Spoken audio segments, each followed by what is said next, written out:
I feel like going on. I feel like going on. Though trials. Out of the 19th century African American struggle for freedom, there emerged a body of songs called spirituals. These songs were first sung to the white community by the Fisk Jubilee Singers. At the end of the Civil War, Fisk University was founded to educate freed slaves and other young African Americans. A white Northern missionary gathered a 9-member chorus of Fisk students to go on tour to raise money, and their first stop in October 1871 was here in Cincinnati. The spirituals have become a national treasure as a statement of the strength of the African American people and their mental and physical resistance to slavery and racism. In the early 1990s, Linda Tillery and Elizabeth Min imagined a project whereby newly created works, called the New Spirituals, would be composed by women of color. These works would capture contemporary issues in music and forge the same elements of hope, courage, and perseverance of the 19th century spiritual. MUSE has embraced the New Spirituals Project for 17 years. As we begin to plan our next concert, we want to better understand how this project helped us to move from being a choir that talked about diversity to becoming a diverse choir that continues to sing a diverse repertoire to more and more diverse audiences. This is our story. Your children are not your children. They are the sons and the daughters of life's longing for itself. They come through you. In MUSE's very first spring concert in June of 1984, we programmed songs from Holly Near, Ysaye Barnwell, Violeta Parra to Pablo Casals and a little-known American composer, Vivian Fine. We sang a traditional spiritual, Ain't That Good News, arranged by William Dawson, and invited Lynetta Suggs, an African-American pianist, to join us on Power, I Wish I Knew How It Would Feel to Be Free, and Together We Can Move Mountains, to give these pieces a more gospel feel. Throughout our 27-year history, MUSE has continually sung a wide variety of music while searching for the silenced voices of women around the world. We have commissioned many new compositions and arrangements to realize our philosophy of musical excellence and social change.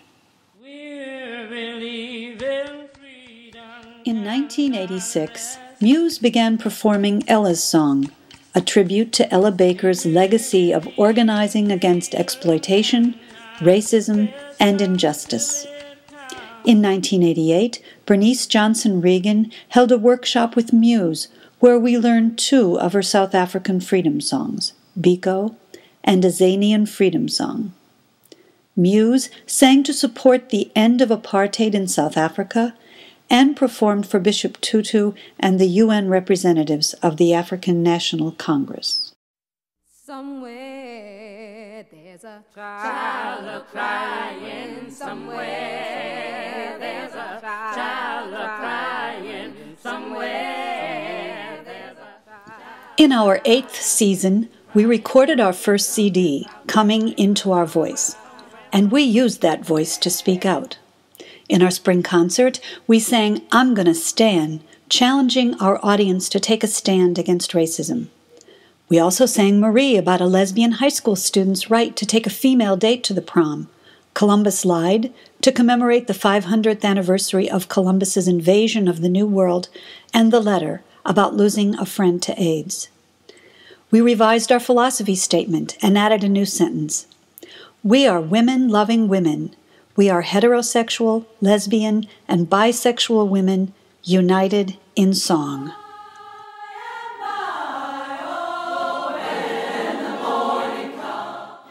1992 was a very busy year. We held a second vocal workshop with Ysaye Barnwell, and during our Grailville weekend, we held a Friday night and Saturday diversity workshop where we worked to better understand our differences. MUSE members volunteered in a variety of organizations in Over the Rhine, and we partnered with the Ohio Unity Choir and Melanie DeMoore to sing a concert for the hungry and homeless at Nast Trinity Church. In January 1993, MUSE again partnered with the Ohio Unity Choir to perform together at the Ohio Reformatory for Women and the Franklin Pre-Release Center. It was the first time that we sang for a predominantly African American audience. When MUSE sang, we were warmly received, but when we sang with the Ohio Unity Choir, together we raised the roof. There was, however, fallout from this concert. Some MUSE women expressed discomfort at singing so much music from a religion which they had experienced as patriarchal, oppressive, and unwelcome to gay and lesbian people. Others saw the experience through the prism of our segregated society and felt that it was such a gift to be a part of this African American experience of expressing joy, faith, and sorrow with such intense emotion. This led to dialogues about how to work together to increase understanding across our diversities and differences.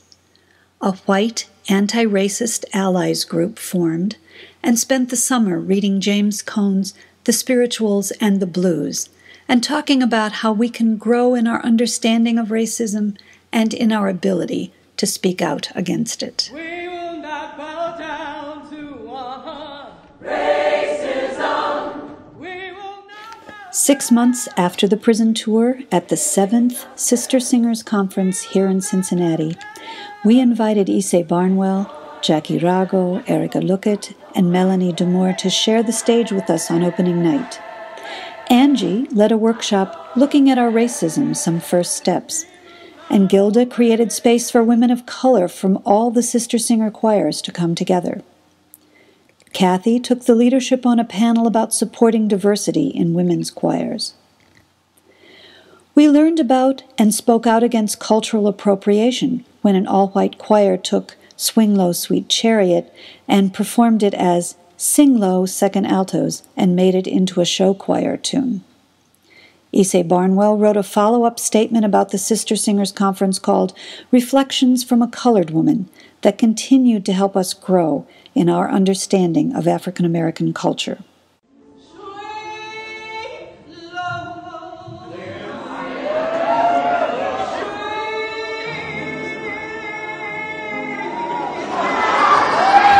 Soon after Sister Singers, MUSE was invited to be one of 5 choirs nationally and the only women's choir to join the New Spirituals Project. Funded by the National Endowment for the Arts, the first 2 New Spirituals concerts featured commissions by Mary Watkins and Ysaye Barnwell that were SATB arrangements, and so our first 2 concerts were with the Cincinnati Men's Choir. The 3rd and 4th year commissions by Jackie Rago and Bernice Reagon were composed for women's voices. These concerts were very popular and well attended and attracted a diverse audience.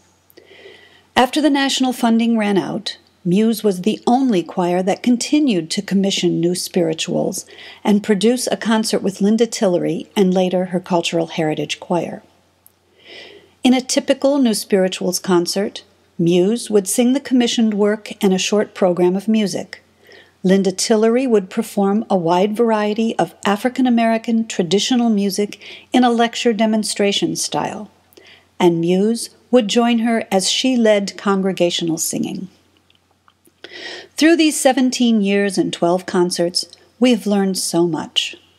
This year, as we approach our 13th concert, we have taken time to reflect on the legacy of the New Spirituals Project and the gifts it has given.